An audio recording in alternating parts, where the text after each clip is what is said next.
Dans cette vidéo, on va voir quels sont les champs d'application du coaching scolaire.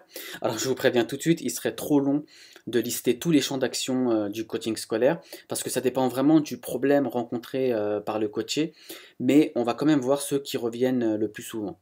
Gardez à l'esprit que si vous rencontrez une problématique dans vos études et qui vous bloque ou qui vous empêche d'avancer, vous ou une personne de votre entourage, alors le coaching scolaire pourra être utile. Alors, les champs d'application. Il y a l'orientation, alors ça c'est vraiment le grand classique qui revient très très souvent. Aujourd'hui, surtout là avec l'ouverture de Parcoursup, il y a vraiment de plus en plus de jeunes qui sont perdus dans le choix de leur orientation. Un peu contradictoire aussi dans le sens où aujourd'hui il y a beaucoup d'informations disponibles et l'information n'a jamais été aussi accessible. Mais il y a quand même beaucoup de jeunes qui ont du mal à faire ce choix parce que en fait ils se connaissent mal. Ils ne font pas un travail sur eux-mêmes pour identifier leurs atouts, leurs forces, leurs faiblesses, leurs talents, leurs ressources. Et c'est ce qui leur manque pour faire un choix concret. Moi, dans mes coachings ou dans mes ateliers, je donne souvent cet exemple-là. Si, imaginez que vous voulez acheter un cadeau à quelqu'un, mais que vous ne savez en aucun cas ce qui lui plaît ou ce qu'il aime, comment vous allez faire? Eh bien, ça sera un véritable casse-tête pour vous. Donc là, c'est pareil. Pour réussir à s'orienter, il faut que vous puissiez identifier votre mode de fonctionnement, vos forces, vos atouts, que vous puissiez avoir confiance et une bonne estime de vous. Parfois, c'est pas non plus l'unique problème, hein. Parfois, il y a d'autres éléments qui entrent en compte. Par exemple, il y a des personnes que j'ai accompagnées et que lorsque je leur demande alors ça en est à où, est-ce que tu as réussi à trouver ton orientation? Et ben en fait la réponse c'est non, j'ai pas le temps parce que j'ai trop de trucs à faire. J'ai beaucoup de, à chaque fois je révise pour quelque chose et vraiment j'ai pas le temps de mettre en place toutes les actions que tu m'as données. Et vraiment ça aussi c'est un problème parce que aujourd'hui, dans le système scolaire actuel, dès la troisième, les jeunes ils font face à plusieurs échéances, ils ont plusieurs échéances à respecter et parfois c'est vraiment une grosse source de pression et de stress pour eux. Donc moi, en tant que coach, je dois leur montrer la diversité des possibilités et des passerelles et de leur faire comprendre que rien n'est figé. Aujourd'hui, c'est pas parce que vous êtes en licence que demain vous pouvez pas faire un BTS. Donc, et ça, c'est un vrai travail à mener avec eux.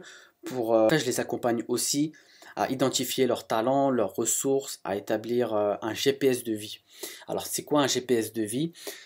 C'est pour moi une ligne directrice dans les études.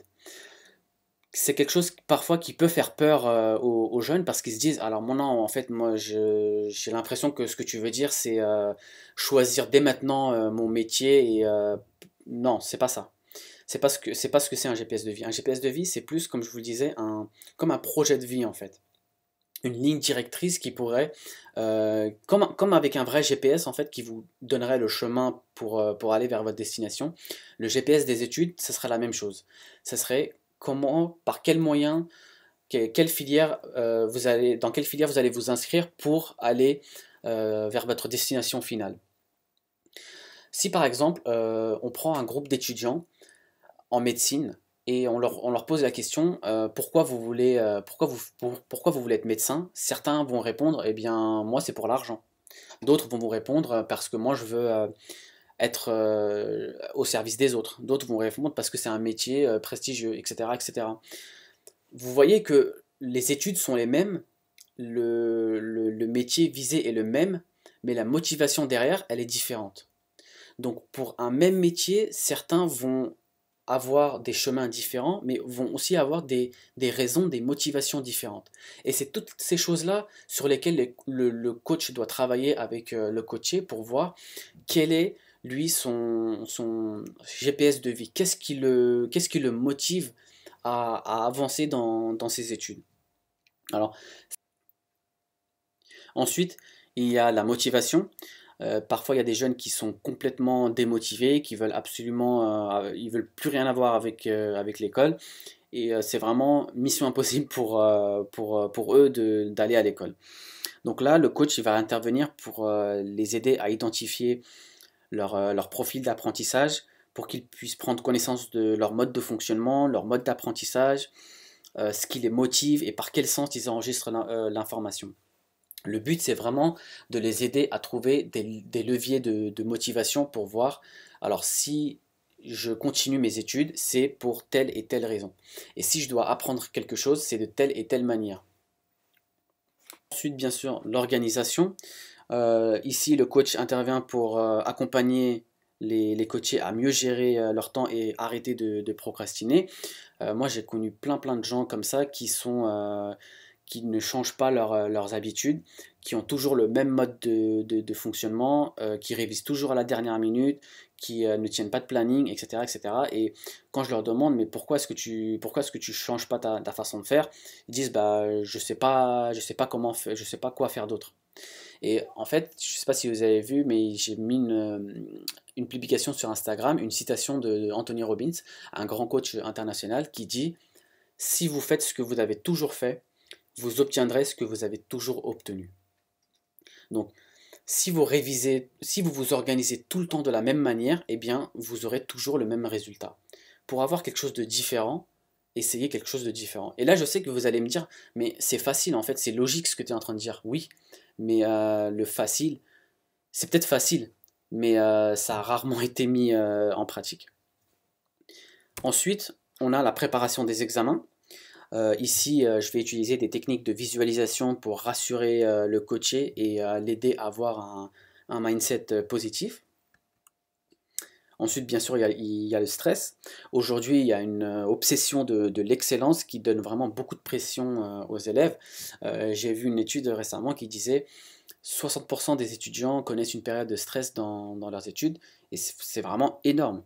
Et ici, le coach scolaire, il va intervenir avec des outils adaptés pour les aider à se détendre et à être plus concentrés avant de travailler. Pour ça, je vous encourage à aller voir ma série de vidéos sur les 7 moyens pour mieux contrôler le stress dans les études. Je vais vous mettre le lien dans la description de la vidéo où je parle de plusieurs techniques, de toutes celles que je connais pour réussir à mieux gérer le stress. Il y a aussi d'autres éléments qui ont un impact sur vous et sur le stress, toujours avec l'objectif de réussir à mieux gérer votre stress. Ensuite, on a la méthode de travail. Alors ça, j'en ai parlé dans une vidéo précédente.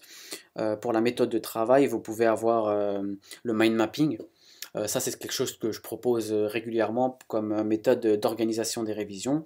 On peut avoir aussi d'autres techniques de mémorisation qui sont beaucoup plus performantes que les classiques. Et enfin, on a la confiance en soi. Alors la confiance en soi, c'est vraiment un élément, c'est un pilier de l'apprentissage. Parce que et aujourd'hui, c'est vraiment dommage que ce soit si peu pris en considération, que ce soit par les jeunes ou par les adultes.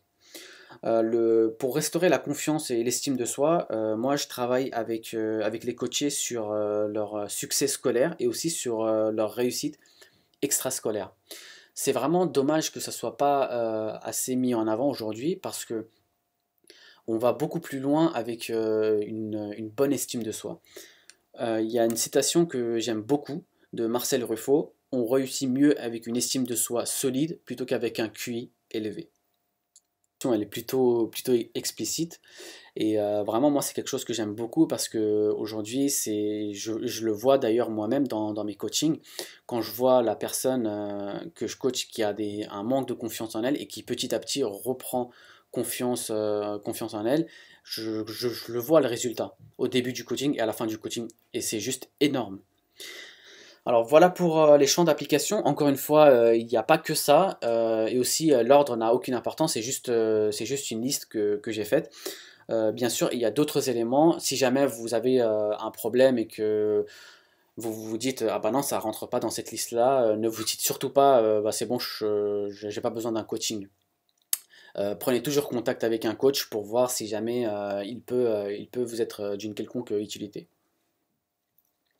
Si cette vidéo vous a plu, n'hésitez pas à déposer un like et à partager. Et pour accéder gratuitement à ma série de vidéos sur les 7 moyens pour mieux contrôler le stress dans les études, cliquez sur le lien dans la description de la vidéo.